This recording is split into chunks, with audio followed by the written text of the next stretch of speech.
아멘. 오라 공고한 사람이로다. 오라 공고한 사람이로다라는 제목으로 오늘 함께 말씀을 좀 나누겠습니다. 여러분, 오늘 말씀은 본문은 크게 이제 8장으로 넘어가기 위한 정리입니다. 동시에 내용이 반복되고 있는 걸 좀 눈치챘을 겁니다. 그래서 지금까지 내용을 정리하는 의미에서, 그리고 이제 8장 이후로 넘어가기 위한 준비 작업을 오늘 이 시간에 잠깐 하도록 하겠습니다. 최대한 3시까지 봅시다. 여러분, 14절 한번 보시겠습니까? 14절 보시면 여기에 나라는 대명사가 나오죠. 나에 대한 이 다양한 해석이 있기 때문에 나가 누구냐에 따라서 조금 느낌이 달라집니다. 그래서 조심스럽게 나에 대해서 한번 나눠보겠습니다. 저는 이 나를 1차적으로는 사도 바울이라고 생각을 하고요. 그런데 그 의미가 확장해서 회심한 그리스도인의 현재적인 삶에 대해서 얘기하고 있다, 이렇게 이해하시면 좋을 것 같아요. 그렇게 본다면은 여러분, 회심한 성도들이 겪고 있는 영적 싸움에 대해서 오늘 본문은 말씀하고 계신 겁니다. 사도 바울의 개인적인 그런 고뇌뿐만 아니라 회심한 우리들을 향해서 말씀하고 있다, 이렇게 보셔도 됩니다.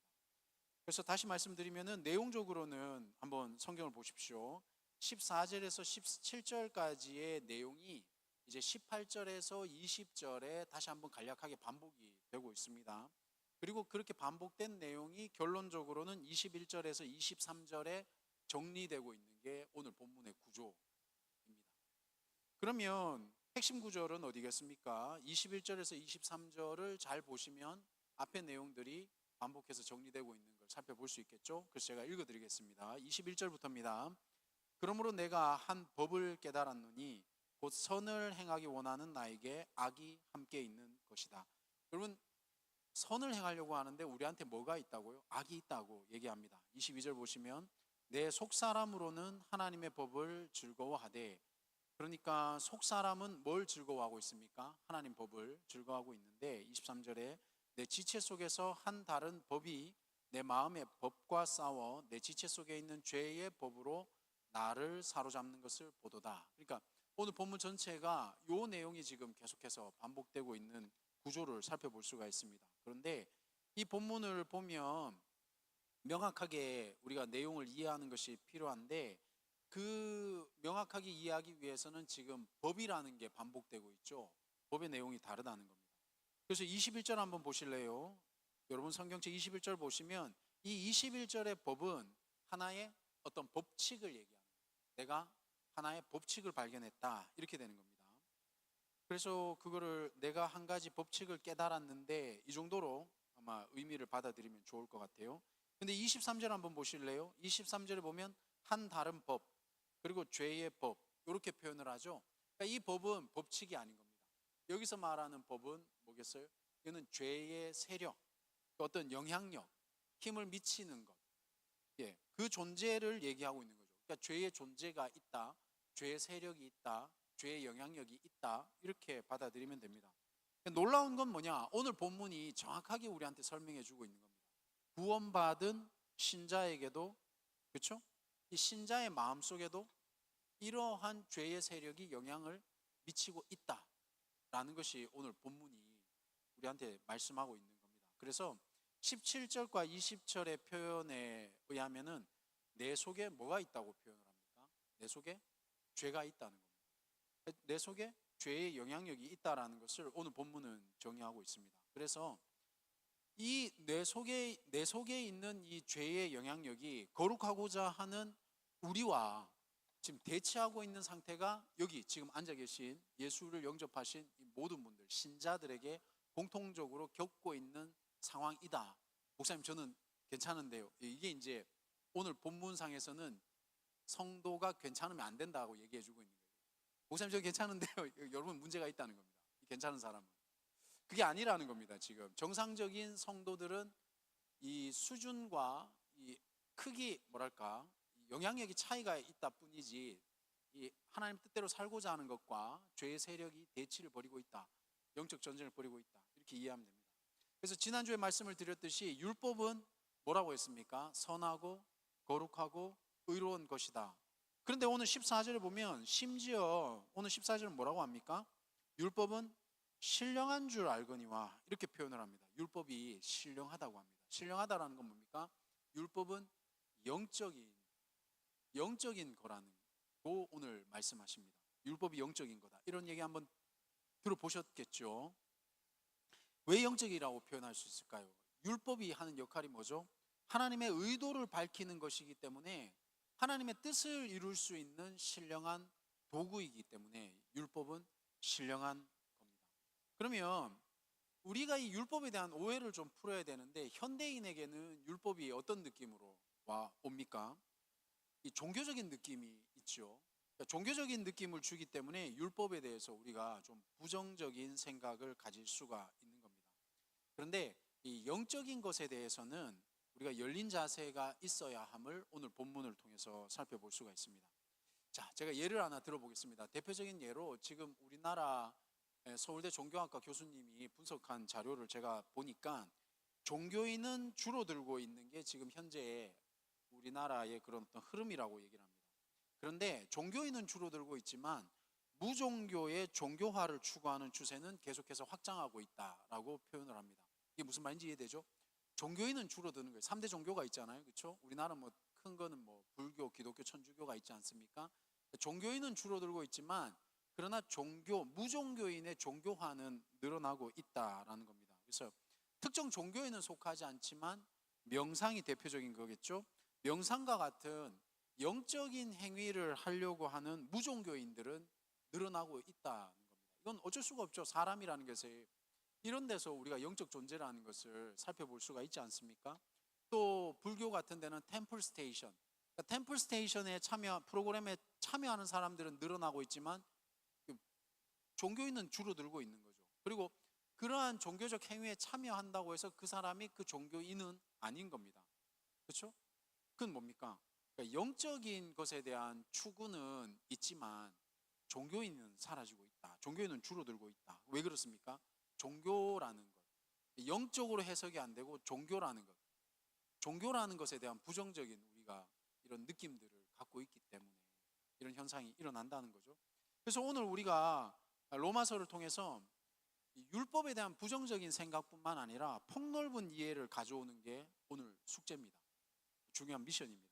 그래서 오늘은 이 율법이 종교적인 강령이 아니라 하나님의 뜻을 이루는 신령한 도구로서의 역할을 하고 있다라는 것을 오늘 로마서 말씀은 우리에게 전해주고 있습니다. 그런데 그 신령한 율법이 하나님의 뜻을 이루면서 지난주 말씀에 연계해서 생각해 보면 죄가 틈타고 들어오면 신령한 도구가 악한 도구로 전락하는 현상을 우린 지난주에 또 한번 살펴봤죠. 오늘도 동일하게 살펴보게 되는 겁니다. 이렇게 볼 때 성도가 율법에 대해서 어떤 이해를 가지고 있느냐 혹은 얼마만큼 오해를 푸느냐에 따라서 우리의 수준이나 우리의 어떤 이런 영적인 이런 이해도가 달라지게 되는 겁니다. 이러한 오해 중에 하나가 아마 많은 분들이 그럴 수 있을 것 같아요. 우리가 천국에 가면 기쁩니까? 근데 이제 천국에 간다 그러면 여러분들 내가 매일 예배 드려야 되고 매일 찬양 드려야 되니까 지루하다. 이런 어떤 근거도 없는 확실함 때문에 불안한 분들이 여기 있지 않나요? 옆 사람 눈동자를 한번 쳐다봐 주십시오. 지금 흔들리고 있는 분들, 천국 가고 싶지만 천국에서 하는 행위에 대한 기대감이 별로 없는 거죠. 여러분 율법도 이런 좀 오해들이 있습니다. 율법은 지켜야 하는 것이다 혹은 율법은 지키지 못할 것이다 라는 이런 생각이 우리한테 율법 그러면 먼저 이렇게 들지 않느냐. 이게 뭐죠? 종교적인 생각에 갇혀 있는 거죠. 율법을 영적으로 보는 것이 아니라 종교적인 생각으로 볼 때 이런 현상들이 일어나는 겁니다.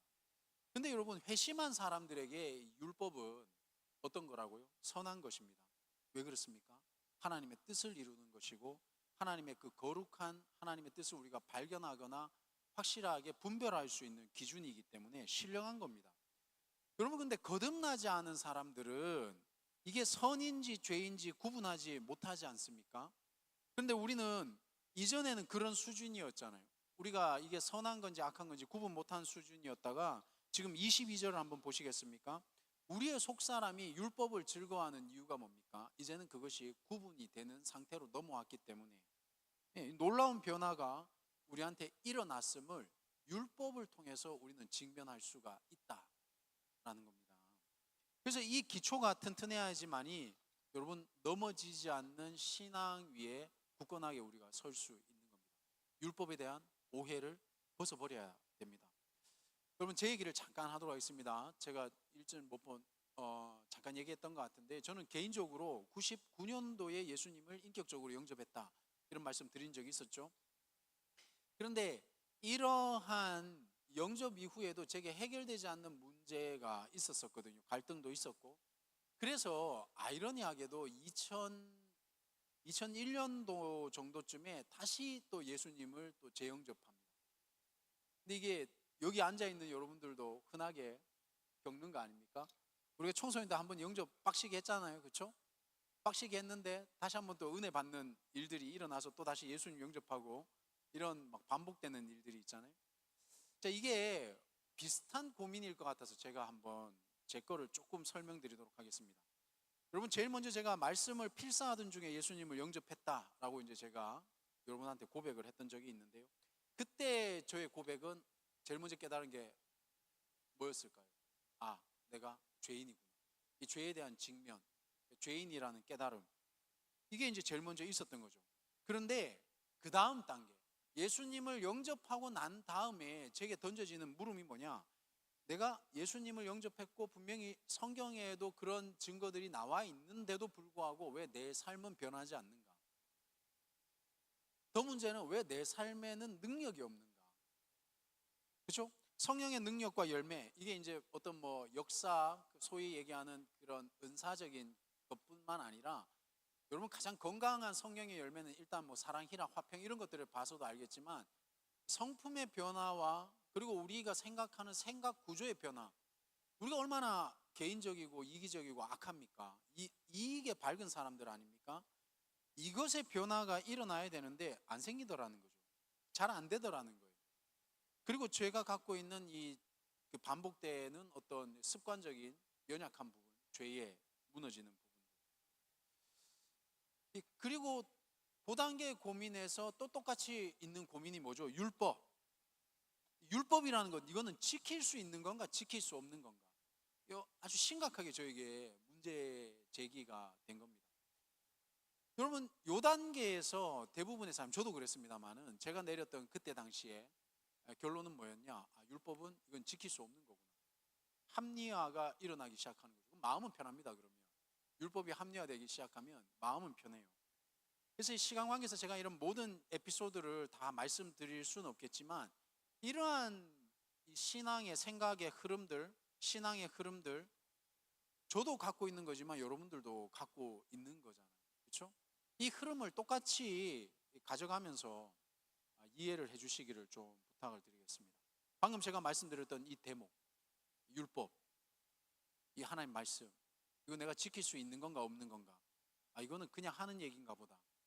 혹시 이렇게 정체되어 있거나 회심의 경험이 있음에도 불구하고 변화가 없는 분들, 혹은 회심의 경험이 없는 분들, 이런 분들이 조심해야 될 게 뭐냐? 우리가 영적인 신앙인이 아니라 종교적인 신앙인으로 바뀔 가능성이 높다라는 거죠. 그러면 정체가 일어나거나 아니면 우리의 마음이 굳어지고 완악해지고 이런 현상이 일어날 수 있다는 겁니다.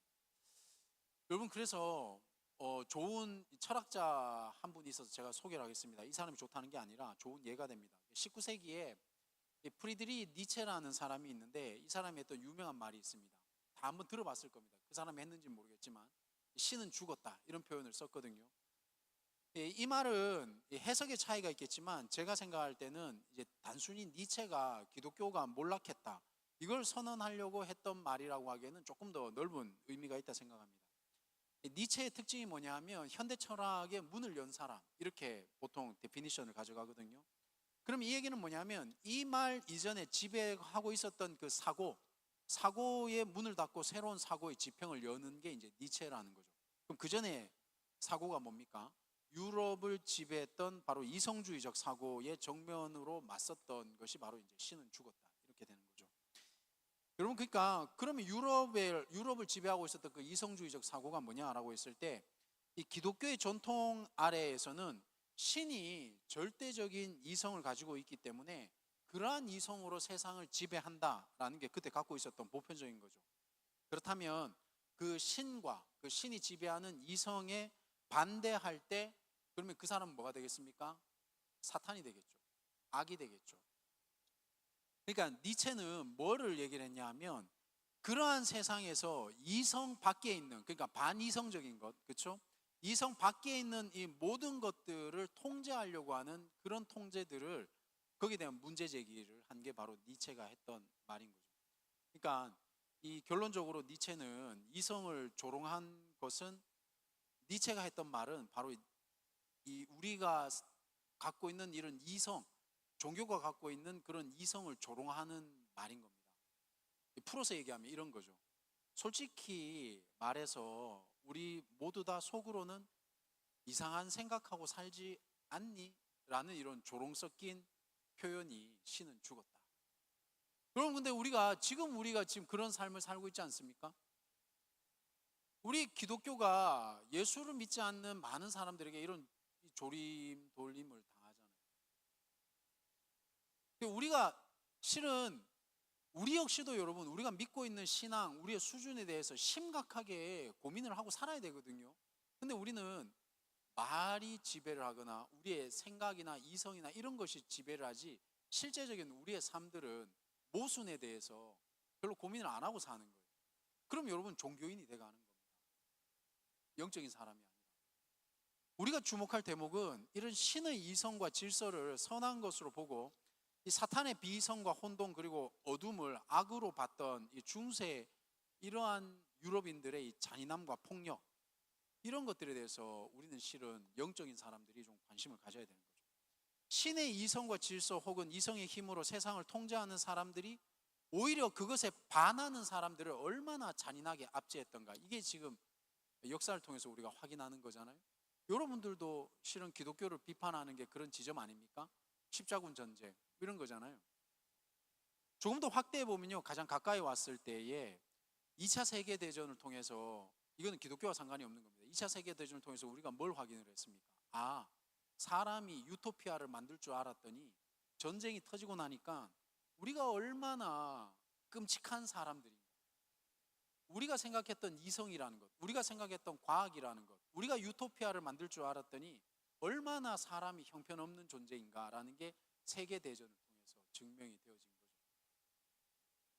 여러분, 만일에 우리가 율법을요 이렇게 문자적으로 종교적으로 받아들이면 우리 역시도 똑같이 폭력적인 잣대를 가지고 살아가는 종교인이 될 수 있다. 그래서 오늘 본문이 말씀하시는 것이 바로 이런 유사한 맥을 보여주는 겁니다. 우리가 율법을 만일에 타인을 판단하는 이성과, 그렇죠? 종교로 사용하면, 그럼 우리는 폭력적인 사람이 될 수 있는, 종교인이 될 수 있는 겁니다. 그런데 그 똑같은 율법을 가지고 자신에게 그리고 타인에게 신령하게 사용하면 우리의 연약함이 드러나고, 오히려 우리 사람의 연약함이 드러남으로 말미암아 하나님이 아니고서는 구원받을 수 없다라는 하나님의 거룩한 뜻과 은혜가 드러나는 지점이 바로 이 율법이 되는 거죠. 잘 따라오고 계시죠? 그래서 오늘 제가 아주 중요한 내용을 이해시키기를 원하고, 우리는 그것을 기억해야 되는 겁니다. 그리스도인들도 우리의 실존을 알아야 되는데, 내 속사람이 즐거워하는 하나님의 이 법을 추구하는 것이 사실입니다. 22절의 그 말씀입니다. 22절을 한번 보시면은, 그런데 동시에 죄의 세력이 내 마음의 법과 싸우고 있다라는 것도 사실이라는 거죠. 이게 우리의 실존이라는 것을 이해해야 되는 겁니다. 사랑하는 여러분, 그 다른 곳에 자꾸 모순이 있네, 여기 혹시 믿음이 연약하거나 아직까지 예수를 영접 안 하신 분들은 여러분 스스로가 자꾸 잣대를 다른 데 들이대는 게 아니라 하나님의 말씀을 여러분 스스로의 실존에다 잣대를 들이대야 된다라는 겁니다.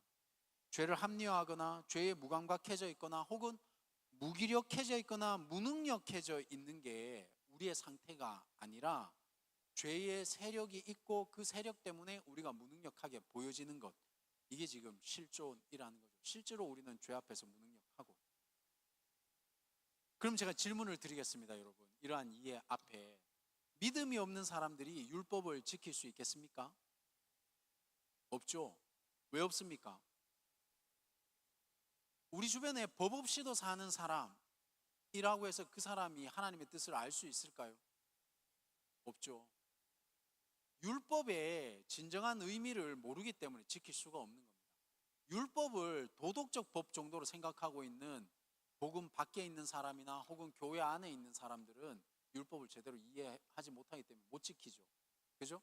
우리가 보통 선하면 율법을 지킨다고 생각하잖아요. 아니죠. 율법의 정신을 제대로 이해 못하면 율법을 지킬 수 없죠. 그래서 신앙이 없는 이들은 율법을 지킬 수 없는 겁니다. 그렇다면 여러분, 또 다른 질문. 그러면 믿음이 있는 우리들은 율법을 지킬 수 있습니까? 8장부터 나올 내용입니다. 성령 안에서 가능한 거죠. 그래서 로마서 8장에는 성령의 역사에 대해서 이제 설명하기 시작하는 겁니다. 하지만 오늘 본문에서 우리가 이해해야 되는 건 뭡니까? 성도도 역시 율법을 지키지 못한다. 성령의 도움이 아니시고는, 하나님의 은혜가 아니고는 우리가 율법을 지키지 못한다라는 거죠. 그래서 결정적으로 우리가 율법을 지키지 못한 이유가 뭐냐? 라고 했을 때, 영적인 분별력을 가지면 가질수록, 우리가 혹은 더 경건해지면 경건해질수록 우리는 진짜 영적인 사람이 깨닫는 게 뭐냐? 오히려 역설적으로 더 자신의 죄를 보게 되는 겁니다. 그러니까 율법을 더 지킬 수가 없는 거예요. 진짜 하나님의 사람들은 오히려 더 하나님에 맞는, 어떻게 표현해? 오히려 더 영적인 사람들은 오히려 더 자신의 죄가 더 선명하게 드러나는 이 역설, 이 하나님의 말씀에 비해서 오히려 더 형편없는 나의 수준, 이걸 더 보게 된다는 거죠. 그러니 더 율법을 지키지 못하게 되는 거죠. 오히려 더 자각하게 되는 겁니다. 뭘 자각하게 되는 거죠? 우리의 현실, 우리의 실존. 그러나 이제 불신자와의 결정적인 차이점은 있죠. 대신에 우리 신자들은 죄와 싸우고 있다. 심지어 패배조차도 23절 말씀을 한번 보시겠습니까? 너무나 당연한 일이며 자책하거나 비관하거나 타협하는 것이 아니라 오히려 패배했기 때문에 하나님으로 말미암아 일어날 수 있는 힘이 되는 근거가 누구에게 있다? 신자에게는 있다. 불신자에게는요? 없죠. 불신자는 그 단계로 넘어올 수가 없죠. 여러분, 그래서 이 대목에서 기억해야 될 현상이 뭐냐면 로마서 6장 6절 말씀입니다. 제가 읽어드리면, 예수와 함께 십자가에 못 박힌 존재들을 로마서 6장 6절에서는 정의하고 있는 겁니다. 우리가 그런 존재라는 거죠. 그렇기 때문에 6장 7절에 보면 죄의 몸이 죄에게 종노릇해서는 안 된다라는 게 로마서 6장 6절과 7절에서 말씀하고 있는 겁니다. 우리가 어떤 존재라고요? 우리는 이미 죄가 십자가에 못 박혔습니다. 그래서 우리는 어떻게 돼야 된다고요? 죄의 종노릇해서는 안 된다라는 겁니다. 근데 이상하게도요, 우리가 실제로 이 십자가에 못을 안 박혀서 그런지 십자가에 못 박힌다라는 이 문구를 너무나 피상적으로 이해하는 것 같아요. 여러분, 실제로 못이 박히면 아야 이러고 말까요? 아니면 막 괴성을 지르겠습니까? 괴성을 지르겠죠. 여러분, 이 은혜와 이 십자가에 못 박히는 고통에 대한 체험과 고백이 우리한테는 좀 약하다. 만일에 우리 손에 이 십자가에 우리 손에 이렇게 못이 실제로 박힌다라고 한번 지금 한번 상상을 해보십시오. 얼마나 소리를 질러야 그 고통을 체감할 수가 있겠습니까? 고통이 대단하지 않겠습니까? 그렇게 이 십자가에 못 박히는 고통처럼 우리의 옛사람이 그 고통 속에서 몸부림치는 것, 이게 바로 죄가 동시에 우리를 공격하는 그러한 세력의 힘과 비슷해지는 거예요. 그러면 로마서 7장 8절 한번 보시겠습니까? 죄가 기회를 타서 계명으로 내 속에 온갖 탐심을 이루기 위해 발악을 한다라는 이 문구가 더 아마 피부에 와닿을 것 같아요. 이 고통과 이 발악이 마치 성도가 죄와 힘겹게 싸우는 현상이 아닌가라고 저는 한번 생각을 해보는 겁니다. 그런데요, 아쉽게도 우리는 이것을 조금 피상적으로 느끼는 것 같아요. 여러분, 우리가 이렇게 처절하게 복음 안에서 죄와 싸우는 싸움이 있을수록 하나님의 은혜가 크다라는 것을, 그렇죠? 이걸 여러분이 이해하셔야 되는 겁니다. 그래서 그때 나오는 고백이 뭐냐? 로마서 7장 24절에서 25절입니다. 한번 보시겠습니까? 제가 읽어드리겠습니다. 오호라, 나는 공고한 사람이로다. 이 사망의 몸에서 누가 나를 건져내랴? 우리 주 예수 그리스도로 말미암아 하나님께 감사하리로다. 그런즉 내 자신이 마음으로는 하나님의 법을, 육신으로는 죄의 법을 섬기노라. 여러분, 이 구절을 읽을 때 느낌이 패배적인 고백으로 느껴집니까? 아니죠. 이거는 우리의 육신이 철저하게 무능함을 깨달았을 때 하나님이 이루시는 구원의 위대함을 깊이 체험하는 감사의 고백이 지금 이 25절과 24절과 이 25절의 고백인 겁니다. 그런데 이 고백이 실은 신자에게는 이 고백을 볼 때마다 느껴져야 되는 겁니다. 그 느껴지는 사람은 어떤 사람이겠습니까? 철저하게 자신의 죄를 통감하는 사람이죠. 자신의 연약함을. 우리의 어떤 몸부림도 구원을 이루기에는 아무런 공로가 없다라는 깨달음이 바로 방금 읽은 이 구절인 겁니다. 그래서 우리가 율법을 이루면 이룰수록, 다르게 표현하면 우리가 더 성장하면 성장할수록, 아니면 성령 충만하거나 성숙하면 성숙할수록 더욱더 하나님의 이 은혜를 절감하게 되고, 그리고 하나님만이 소망임을 고백하게 되는 고백이 지금 방금 읽었던 24절과 25절의 고백인 거죠. 여러분, 유행가 가사 중에 윤복희 씨가 부른 노래가 있지 않습니까? 최근에 또 그걸 뭐라죠? 컴피티션에서 부른 노래이기도 한데, 여러분 아세요? 내가 만약 외로울 때 불러야 합니까? 그 노래 제일 클라이막스에 가면은 이런 가사가 있지 않습니까? 내가 만약, 이거 이제 나레이션을 나가죠. 외로울 때면 누가 나를 위로해 주지? 점점점. 잠시 쉬었다가 가사가 뭐라고 얘기합니까? 가수가 여러분, 그럼 이렇게 막 관객들이 은혜 받아가지고 이렇게 눈물 흘리고 이런 거 봤죠, 그죠? 이 곡의 절정이 뭐예요? 바로 여러분, 요거거든요. 그럼 설마 여기에서 이 절정을 느끼는, 설마 여기에서 이 절정에서 절망을 느끼는 사람이 있지는 않겠죠. 이 가사는 뭐죠? 이게 외롭게 살아가는데, 그런데 결국에는 이 여러분, 그러니까 이 개체가 나에게 희망을 주고 있다. 이 개체가 나에게 희망을 주고 있다. 그래서 그 개체를 보면서 이 사람이 힘을 얻는 거 아닙니까? 사도 바울이 지금 그런 겁니다. 내가 지금 이처럼 힘들고 괴롭고 서럽고 쓸쓸하고 우리가 죄와 싸울 때의 그 처절한 상태에서 고백하는 거죠. 내가 만약 힘들고 외로우면 누가 도와주지? 하나님. 이게 지금 빰빰빰 이렇게 하면서 힘을 얻는 장면이 지금 이 장면입니다. 공감이 되세요?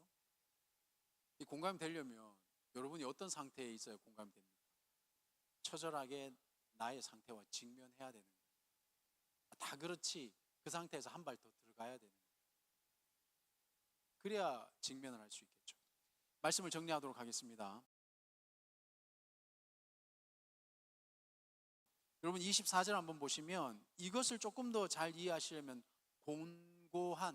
곤고한이라는 이 단어를 정확하게 이해해야 됩니다. 영어로 보면 miserable, 그리고 조금 더 와닿게 쓰는 단어가 wretched. 이게 뭐죠? 비참한, 이런 뜻입니다. 곤고한이라는 것은 비참한. 그러니까 사도 바울의 고백은 그건 겁니다. 내 상태가 이렇게 miserable하다. 사도 바울이 지금 불신자일 때 고백하는 고백입니까? 아닙니다. 사도 바울이 하나님 안에 들어와서 주의 뜻대로 살아가는데, 내가 곤고하구나.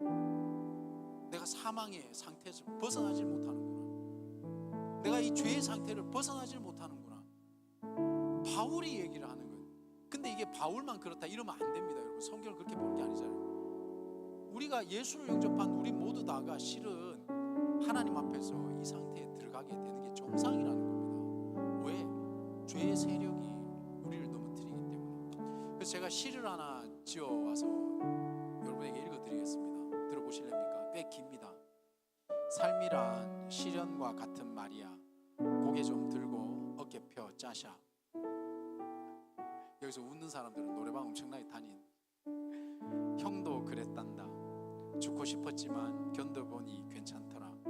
맘껏 울어라. 억지로 버텨라. 내일은 해가 뜰 테니. 바람이 널 흔들고 소나기 널 적셔도 살아야 갚지 않겠니. 더 울어라 젊은 인생아. 저도 괜찮아. 넘어지면 어때. 살다 보면 살아가다 보면 웃고 떠들며 이날을 넌 추억할 테니. 세상에 혼자라 느낄 테지. 그 마음 형도 다 알아 짜샤. 사람을 믿었고 사람을 잃어버린 자 어찌 너뿐이랴. 맘껏 울어라. 억지로 버텨라. 내일은 내일의 해가 뜰 테니. 더 울어라 젊은 인생아. 저도 괜찮아. 넘어지면 어때. 살다 보면 살아가다 보면 웃고 떠들며 이날을 넌 추억할 테니. 세상이 널 뒤통수 쳐도 소주 한 잔에 타서 털어버려. 부딪히고 실컷 깨지면서 살면 그게 인생이다. 넌 멋진 놈이야. 이게 이제 놀아줘라는 가수가 부른 형이라는 가요의 가사인데, 여러분 우리는 무능하죠. 우리 현실은 비참하고 그런 게 사실입니다. 여기 멀쩡하게 앉아있지만 얼마 전까지 취업 문제가 해결 안 돼가지고 그러다가 이제 먹고 사는 거 좀 해결되니까 인생이 또 좋아 보이죠. 여러분 이 성공과 물질이 우리 현실을 직시하지 못하게 만들어서 그렇지, 이게 현대의 우리의 영적인 가장 큰 적입니다. 물질과 성공과 나의 안녕이 실은 우리의 영적인 비참함을 못 보게 만듭니다. 사실은 성경이 우리에게 말씀해 주고 계신 거예요. 우리는 곤고하다. 우리의 상태는 미저러블하다. 우리는 실은 우리의 문제 하나 해결하지 못하는 그런 수준이다. 그런데 성경은 우리에게 말씀하십니다. 하지만 하나님은 그렇지 않다. 하나님은 우리를 구원하셨다.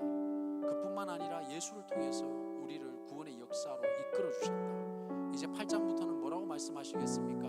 너가 그렇게 미저러블하지만 성령께서 우리에게 다시 힘을 주신다. 여러분 그럼에도 불구하고 우리가 오늘 깨닫고 직시해야 될 게 뭡니까? 우리의 존재는 율법 앞에서는, 하나님의 뜻 앞에서는 실은 아무것도 아닌 존재라는 거예요. 방금 이 가사 속에서는 문제 해결 방법이 소주 한잔하고 털어버리는 것, 이게 답니다. 그렇죠. 복음 없는 곳에서 털어버리는 것은 결국에 그렇게 털고 잊어버리는 겁니다. 제가 지금 요즘에 지금 설교하려고 보고 있는 그 자료 중에 하나가 있는데요, 이 강남에 대해서 정신과 의사가 쓴 책이 있습니다. 여러분 지금 우리가 생각하는 것 이상으로 수많은 이 좋지 않은 약에 의존해서, 그리고 돈 때문에 사람을 해치고 돈 때문에 사람을 이용하고 얼마나 많은 이 미저러블한 상태에 살아가는 사람들이 많은지 모릅니다. 복음 없는 곳에서는 그게 다예요. 근데 복음 안에 있는 우리도 물질이 복인 줄 알고 물질이 복인 줄 알면 그 다음 단계 깊이로 들어가지 못한다는 게 오늘의 말씀인 겁니다. 사랑하는 여러분 기억하십시오. 우리는 율법 아래서, 율법 앞에서는 무능한 존재라는 것, 그리고 우리는 정말 비참한 현실 속에 있다라는 것. 그런데 오늘 마지막 말씀이 뭘 말씀해 주십니까? 그래야 하나님을 볼 수 있다. 그러니까 우리는 그게 비참한 게 아니죠. 이게 역설인 겁니다. 그 미저러블한 상태가, 공고한 상태가 결국에 우리에게는 하나님을 보는 상태로 만들어주는 것. 여러분 그 은혜가 우리 안에 있기를 우리 주님의 이름으로 축원드립니다. 기도하도록 하겠습니다.